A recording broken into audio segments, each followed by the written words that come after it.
Happy Monday! Thank you for watching Shots with Katherine. If you're like me and you want to stay fabulous while flattening that curve, pro tip, pick a cool scarf that can also double as a face mask. And maybe you'll also save some money. I don't know about you, but every time I go to the store, there's always somebody outside trying to peddle face masks for like $5 or so.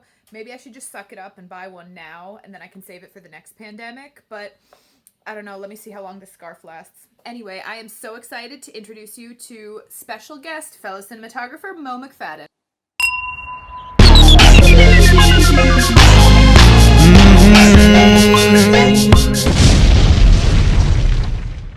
Thank you so much for being here. Could you just introduce yourself to the audience and tell us a little bit about your journey and how you got started with cinematography? Thank you so much for having me. My name is Mo McFadden, and it kind of came from a place of starting out as an actor, trying to save money on headshots.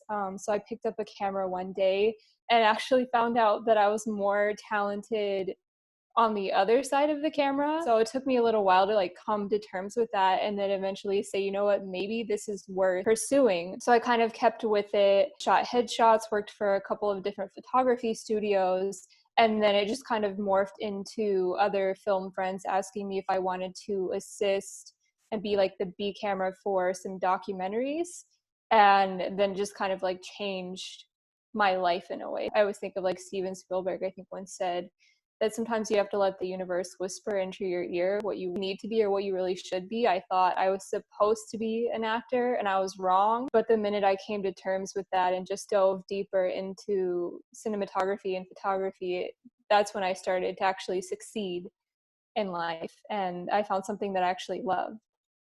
That's awesome. I totally agree. Sometimes the universe just sends you those unexpected signs. I was the same way. I thought I wanted to be an actor when I was a kid, but I thought that the actors were the ones who were telling the story and who were doing the cinematography basically just because I didn't know any better. Right. And so once I got to school and I realized that, oh, there's a whole different department that actually does the behind the scenes stuff. That was how I got into cinematography. So what kind of projects have you worked on so far as a DP, and what do you hope to do in the future? So far, I've had the pleasure of working on quite a few documentaries, a lot of music video work. I personally shoot visual poems.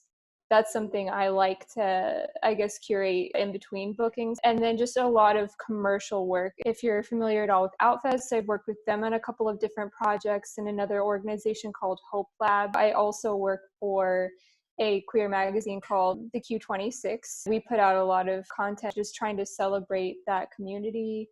What is your creative process like? When you first get a new project or a music video, how do you go about developing the visuals? Of course, another good question. My process, I feel like, is always different. It depends on who I'm working with in terms of the director.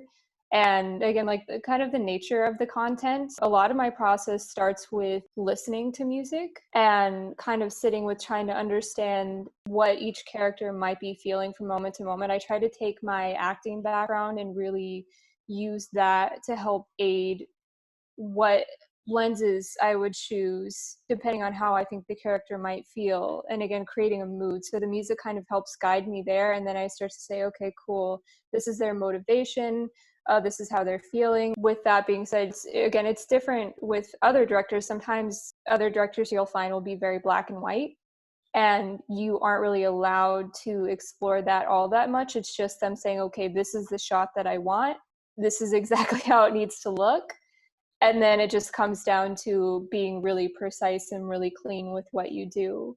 Then I guess in regards to music videos, it's kind of the same process for me. I love shooting music videos personally because I think that it gives you more space to explore shots that aren't so literal, in a way, or be more ornate. And sometimes that can be very time consuming depending on what it is. So you have to be careful. But other times it's just the best because then you can break it down and be like, okay, how can we express this feeling beyond words? Because I think that's what music is. Yes, there are lyrics that, and everything else that's a part of it. But how can we take the visuals and make it an entire experience when you only have 3 to 4 minutes? And I think that's a challenge in itself. When you're working on a feature or something like that, you have maybe 2 hours and at least you get to tell the whole story. But how are you going to tell the entire story and encompass an entire feeling of a song and all that it is in those 3 minutes? And what can we use? How can we light it? Like, how creative can we get? I don't know how you feel about music videos, but I always get really excited. There's a freedom in it. I mean, again, it depends on the director and the artist, but I feel like there's a real freedom in that. I totally agree, and I love what you said. Music is beyond words. That's beautiful. Yeah, I love them for the same reason. You get to blend basically style and narrative. Yeah, absolutely. And it's great because, again, it doesn't have to be so literal. I mean, I'll go back to, it's up to the director, but you can tell a story that maybe doesn't quite fit what everybody thinks the song is about at face value Mhm. and explore that. So, what sort of music videos have you worked on? A lot of like indie rock, and then most recently, I don't know how I would classify the genre of this music video, but at any rate, it was a really beautiful music video done by an artist, Maria del Pilar, called Milagrito, and meaning little miracle in Spanish. And she's a really incredible artist. She was just featured on Vita, which was great. Working with the director on this music video, kind of the focus was telling a really beautiful story of how, you're always trying to find love no matter where you are in your life, no matter how old you are, and how beautiful that is. I have to think of some artists that my dream artists, like Bon Iver, that kind of stuff. That's Yeah. so cool that music is a big part of your process. I've worked with some directors who have made playlists or had certain albums or genres influence their films or their style.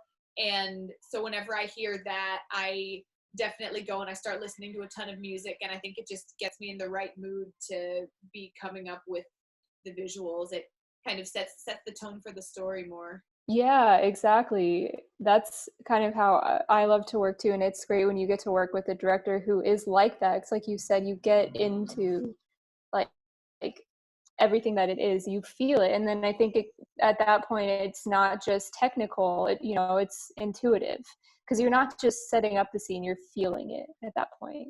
So, what do you do if you're ever stuck? What should I do for this visual or this storytelling element? I don't know what to do for this shot. How do you regain that creative inspiration?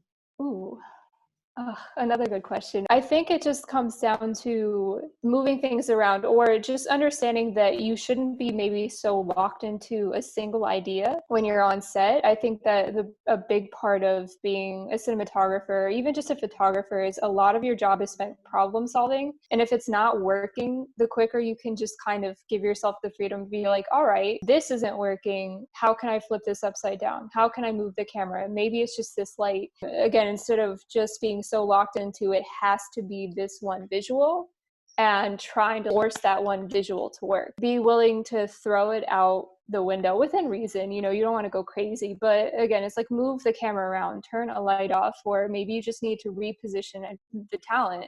Or I would say always come back to, what is the purpose of this scene? What is the story that we're trying to tell here? If the visual is not working, is it maybe because you're recognizing in your mind that it's not really telling the story? And then you need to kind of rethink, okay, how can I really effectively tell this story, and in doing so, what's missing, what's off in this setting?